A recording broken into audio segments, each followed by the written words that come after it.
Okay, now that we've reached the 100,000 mile mark, it's time to do some maintenance on this van. We'll do the oil change. I did splurge and buy the Mopar power steering fluid and Mopar spark plugs. That's definitely something you want to get from the dealer. Everything else I get from my favorite auto parts stores. Everybody's got the best price. And I'm not an oil loyalist. The Castrol is on sale, and I picked the Pennzoil up at a flea market for $4 a quart. And I'm going to use my oil extractor to pull the used oil out.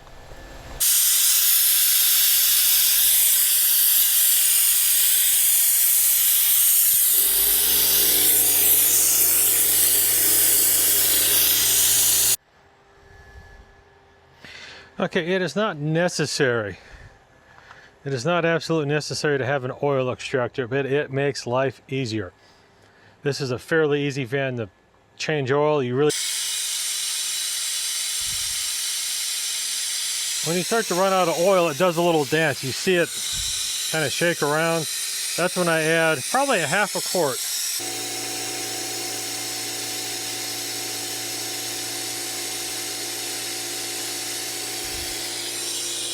And get that last little bit out of there. You'll see it change color up through the tube, so you know you've got 90% of the oil out. Right there, that's the new oil I just dumped in. And you pick up the new oil. So up a little bit, and we still get new oil coming out. Usually I just drive it up on a couple 2x10s, and that's all the clearance you need. If you can't unloosen it by hand, just grab yourself a big old pair of channel locks and spin that filter off. Pretty gloves, so you don't get oil all over your hands. Well, that's it. Pretty easy oil change in this van. A couple planks of wood, and you get all the clearance you need. So we'll let that drip for a minute and get it wiped up, and put a new filter on. Okay, now comes the fun part. Put new oil in. This vehicle calls for 0-20. I'm a big fan of using what the manufacturer says to use. People want to use whatever they've been using for the past 20 years, 30 years in a car. That's fine, but use what the manufacturer says to use, and I think you'll be much better off. So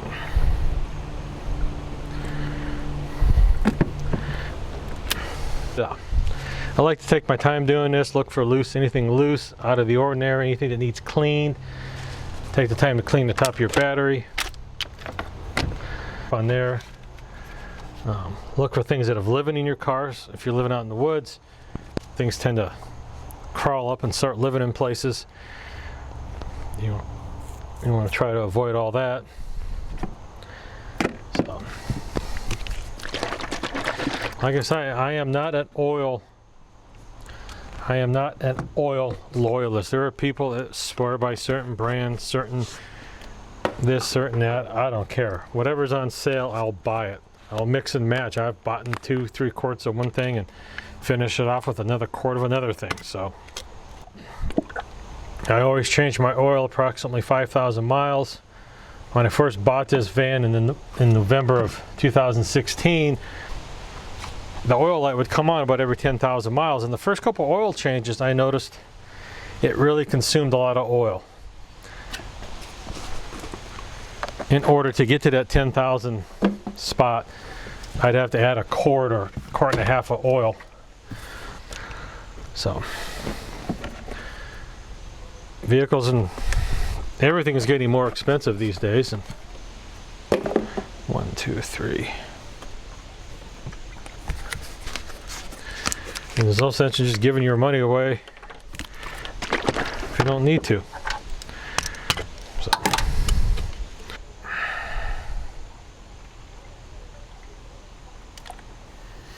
There's 4. So that's 4 castrals. I don't have enough castrals to complete this. So I'll go. I know some armchair mechanics are probably gonna have a fit right about now, but according to my sources, this is not an issue, and I've been doing this for 20 years. As long as it's the right viscosity. And so, start the engine, check for leaks, and then double check to make sure that the filter's on tight.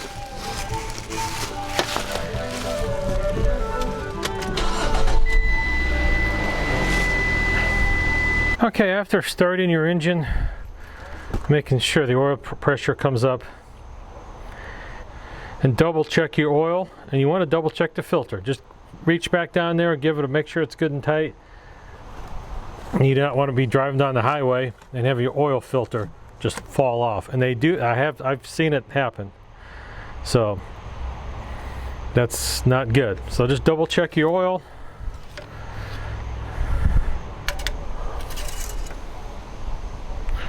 And make sure it's right on the money. So we're good to go into oil. Next step, replacing these spark plugs.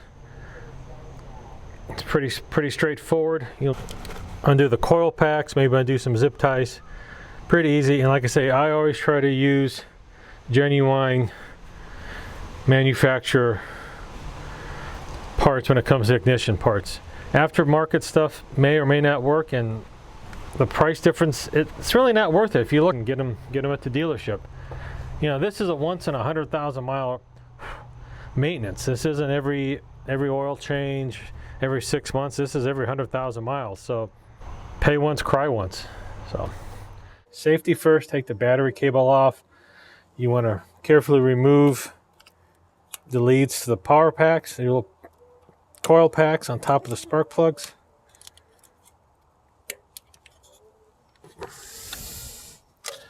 Of course, the last one's going to be difficult, but that's the way it is. Gently move them out of the way. And you want to take a 10 mil socket to undo that. Good. Break these guys loose. I'm not a big fan of using power tools to dismantle and reassemble stuff. I know guys out there love their air tools and cordless tools, but steel and aluminum are very easy to strip out these days. Back in the day, everything was steel and cast iron. You could get away with using power tools for everything, but I don't know. I've always been told to be careful with power tools around steel and aluminum. Carefully wiggle these power packs out.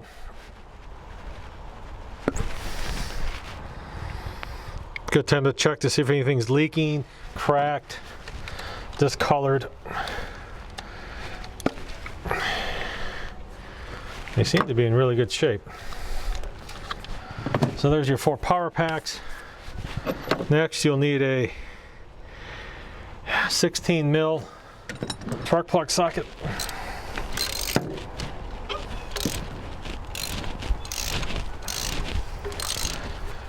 And carefully ratchet those out of there. Be absolutely certain not to drop anything down these spark plug wells. There's our first spark plug. I'm not going to say this is good or bad. There's so much information on the internet. There are people who'll tell you that's perfectly fine. There's going to be people that tell you that's totally shot. There's going to be people that said I should replace this at 50,000 miles.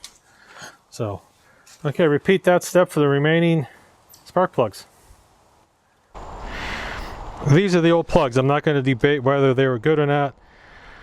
I'm not going to take time to keep track of what cylinder came out of which plug. As far as I'm concerned, they're due for new plugs. Well, little silicone on the tops of these, maybe on the threads. See if that helps. We have a little bit of a redo. My socket and extension kept coming loose. So a little trick you can do is put a little piece of paper in there, not very thick, like a matchbook thickness, a little duct tape.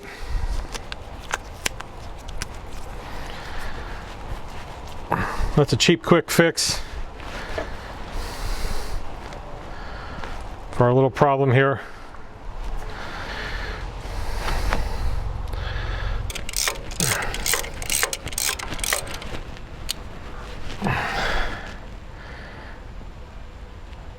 Snug plus a quarter turn. Snug and a quarter turn should be sufficient. And just pull it up.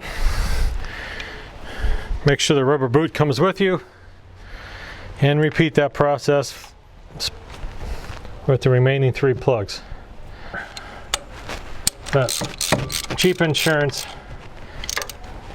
go to the dealer, bite the bullet when it comes to plugs. Click. Pull it up slowly. Make sure your rubber boot is inside your... Well, that's fairly painless.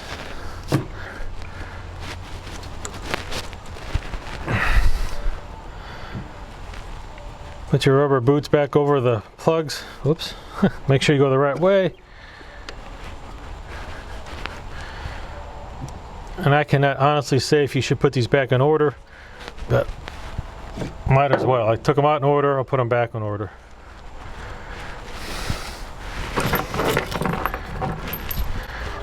You got your 4 screws that hold all that together. Give them a shot of silicone and drop them in the holes. I didn't have to undo any of the zip ties, nothing broke when stuff came loose.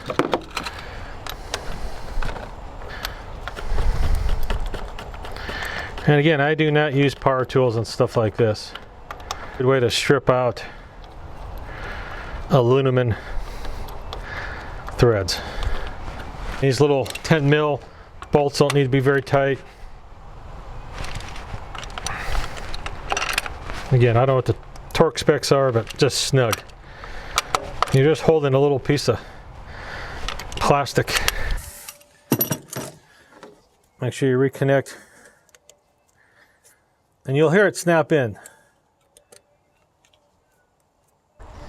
So I always like to do it myself, that way I can look around, see what's going on. Take a minute to clean things. You know, you see a mouse or a squirrel making a nest or something moving into your engine compartment, take a minute and evict them. So, all right, put the battery lead back on and you're good to go. The plastic cover will go back on, of course. Also take a look at the K&N air filter after 100,000 miles. I have not done anything with this air filter except tap it out every once in a while and hit it with an air hose. It's been in there for 100,000 miles ever since 2016. So I think it's holding up quite nice. I'm gonna let it ride. There's still a little bit of red and I can see daylight through it. So I might brush it up a little bit, but that's all I really need to do in this air filter.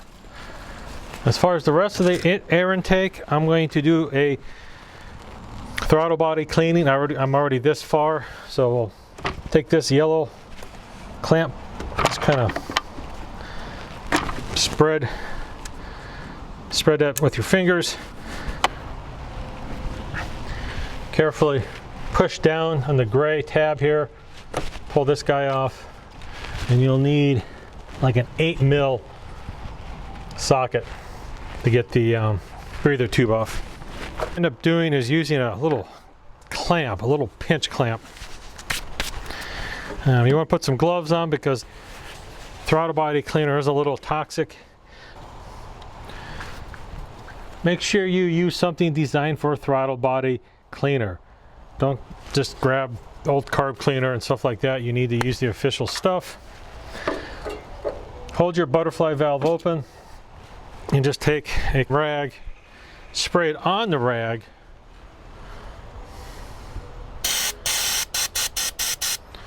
And the stuff will burn your fingers. If you have any open sores, it will sting, so make sure you put some gloves on. Clean what you can. It's not going to be factory new, but it'll be better than it was. I did do this when I did my light repair because I had to take all this apart anyhow. So, and the stuff does stink. So make sure you're in a well-ventilated shop, or if you got a fan. And you don't need to spray gobs and gobs of it into the throttle body. Just a little bit. You want to break that up.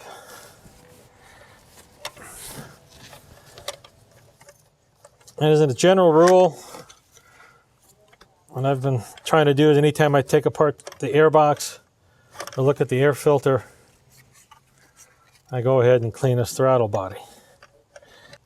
I'm averaging about 31 miles per gallon on the highway. I'd like to keep it that way. Let's take a look. Yeah. Do not do that. Do not let it go fast. That's a no-no. That was my bad. Again, just take your time.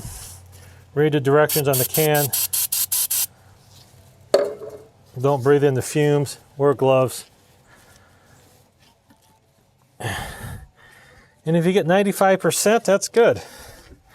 You're not going to get 110% of this crap out of here. Let that down gently. And simply put everything back together. Slide your connector on. Slide your red lock pin in place. Don't force anything. It should all just kind of fall back in place.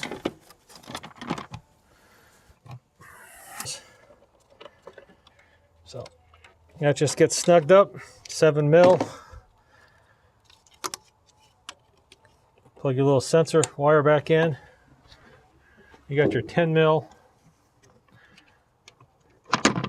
And it just drops in. Again, I'm not a big fan of using power tools to reassemble aluminum blocks. Click. And then after blowing a little air through the K&N and giving a little love tap, it's just going to go back together. You got three Phillips screws on this air box. One trick I've learned if you going into threaded plastic is to go backwards and you hear it click. And then you can proceed forward. If you start going forward now, you can strip out the plastic, so just go backwards. You'll hear a little snap, you feel it, and then go forward.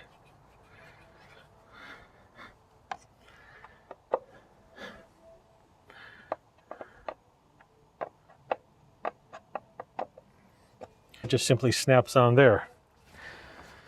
So your air intake is clean, throttle body's clean, filter's good, there's nothing, no blow by, no shit, no big chunks of crap in the breather tube. Filter's on, breather's on, your sensors are connected, throttle body control wires are connected, and life is good. Let's get this power steering fluid changed and the brake fluid changed. And I think we'll be good to go for another 100,000 miles. Okay, we got a little bit of a problem. I can't get the tester down far enough to get a sample, so we're gonna have to use the little suction gun from Harbor Freight to pull up enough to get a sample, and we will sample the brake fluid. Make sure everything is clean, and you want to pull up just a little bit of fluid.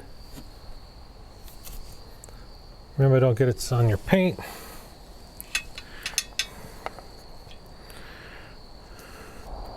Okay, we got the fluid in a makeshift petri dish, aka a lid. Turn the power switch to on, set your meter to .4 or whatever fluid you're using, double check, and we have one orange light, so that's good. We're going to leave it at that. I'm not going to bother taking the fluid out. And once you're done either filling or checking the brake fluid, make sure you clean everything. Clean your tools, clean your tester. Make sure everything's wiped off.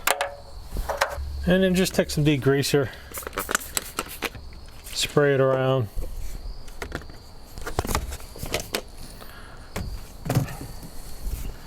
Make sure everything's wiped down because brake fluid is a nasty, nasty stuff. So brake fluid's good, we're going to leave it alone. It's low, but it's not below the MIM mark. And it's going to go down as the brake pads wear. And I just checked the brake pads a while back when I rotated the tires, so we're good there. Okay. All right, we'll move on to the power steering fluid. I do have genuine Mopar power steering fluid. You have a little rubber cap that easily comes off. And you can either you can go to Harbor Freight and get this extractor if you want to do it with an extractor. You can make your own extractor. There's a video at Project Farm that shows how to do a DIY extractor, air extractor. You can take this off and dump it, which to me that's a lot of work because you got to take the air box off, all that. What I normally do is simply evacuate as much fluid as I can. So get as much as you can out. There's a baffle midway through. They're not going to let you get it all out. Don't know why. Get it all out. Let it drip down. And then just add genuine Mopar fluid. Fill it up. There's enough in here to do this a couple times. And then start it up and turn the wheels a few times back and forth.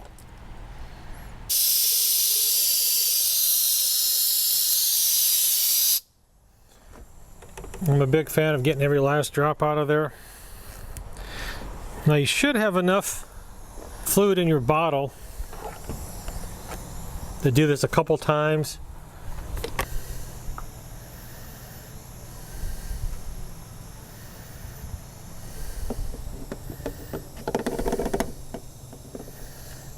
And I got it right at the MIM line. So I'm going to call that good enough.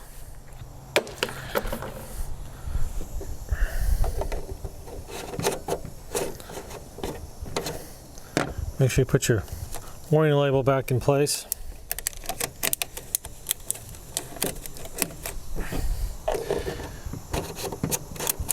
And be careful of this sharp edge, it will cut you. Little rubber plastic cap back on. And again, take a minute and just clean up anything you might have spilled.